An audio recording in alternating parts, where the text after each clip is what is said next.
बिस्मिल्लाहिर्रहमानिर्रहीम। अस्सलाम वालेकुम डियर स्टूडेंट्स। हम लोग मैथ 113 कर रहे हैं, जिसका चैप्टर नंबर 2 हम लोगों ने स्टार्ट किया हुआ है। तो आज हम लोग एक्सरसाइज 2.1 का क्वेश्चन नंबर 2 करेंगे। तो जो बच्चे चैनल पे नए वो लाजमी तौर पे चैनल को सब्सक्राइब कर लें ताकि नई आने वाली वीडियोस बआसानी आप लोगों तक पहुंच सके। तो एक्सरसाइज 2.1 के क्वेश्चन नंबर टू हमारे पास है, find the number of terms in arithmetic progression. Arithmetic progression के अंदर नंबर ऑफ टर्म्स फाइंड करें। आगे हमें इन विच वैल्यूज इनकी दी हुई हैं, a1 is equal to 5, d is equal to 25 and an is equal to 130। यानी कि वो कह रहा है नंबर ऑफ टर्म्स यहाँ पे फाइंड करें अरिथमेटिक प्रोग्रेशन के अंदर।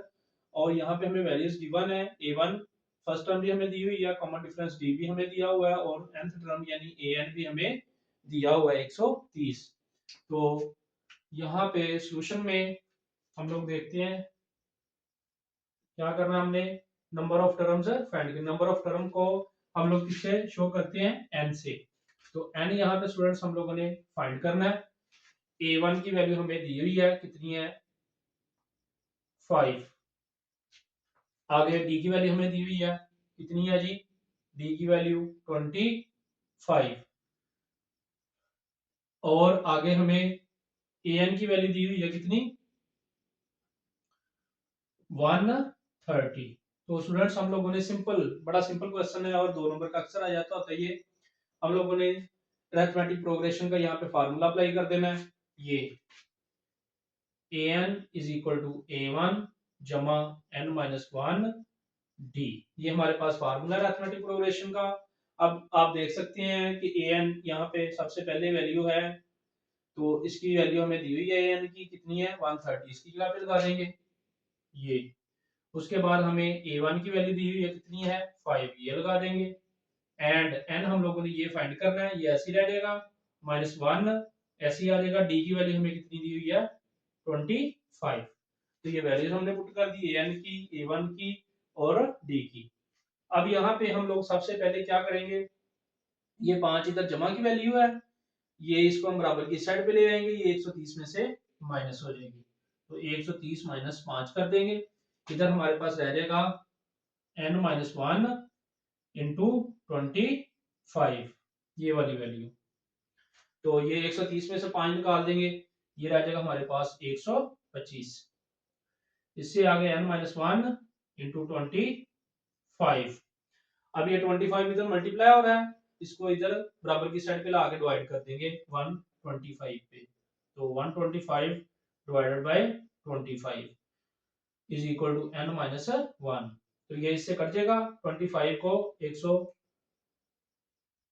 अपना 125 पे डिवाइड करेंगे तो हमारे पास बच जाएगा 5। 25 को 125 पे डिवाइड करें तो हमारे पास जवाब आएगा 5।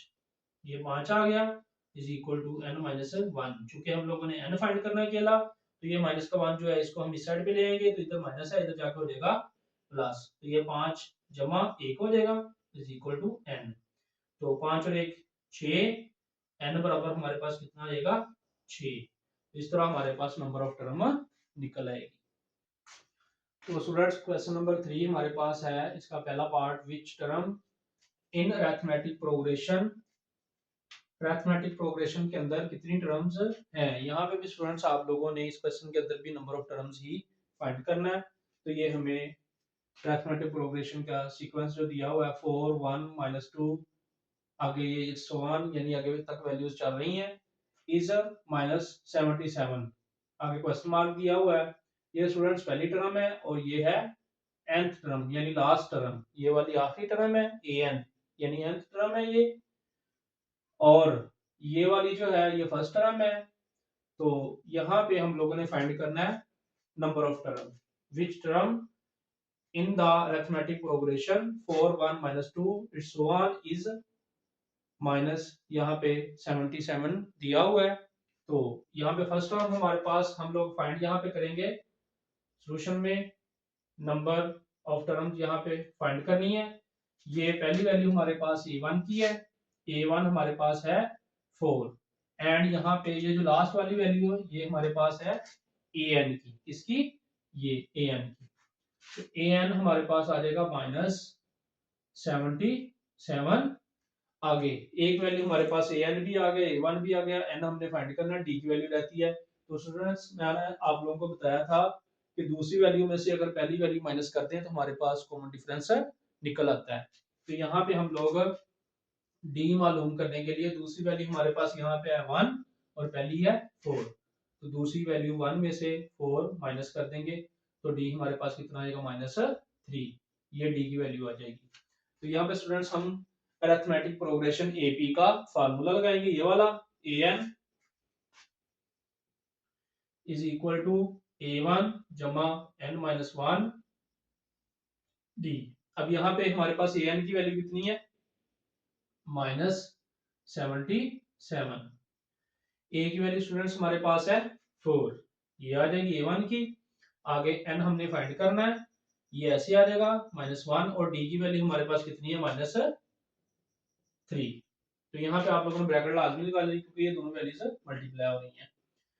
तो अब यहाँ पे हम लोग सबसे पहले क्या करेंगे, ये जो 4 है प्लस का इसको इस साइड पे ले जाएंगे, इधर आगे नेगेटिव हो जाएगा, तो ये -77 -4 इधर आ जाएगा n-1 और ये आ जाएगा -3।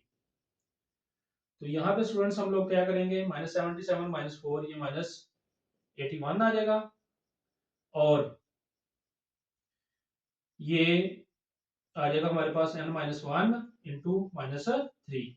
अब यहाँ पे -3 इधर मल्टीप्लाई हो रहा है इस वैल्यू के साथ, इसको इधर ला के -81 पे डिवाइड कर देंगे, तो ये -3 n-1 ये माइनस माइनस से कट जाएगा, 3 को हम 81 पे डिवाइड करेंगे हमारे पास आ जाएगा 27, तो ये हमारे पास 27 बच गया n-1। चूंकि हम लोगों ने n अकेला फाइंड करना है तो ये माइनस का 1 इसके साथ जो है इसको हम इस साइड पे लेंगे, इधर माइनस इधर आके प्लस हो जाएगा, तो ये 27 + 1 = n, तो ये आ जाएगा 28 = n। इस तरह हमारे पास नंबर ऑफ टर्म यानी n की वैल्यू आ जाएगी।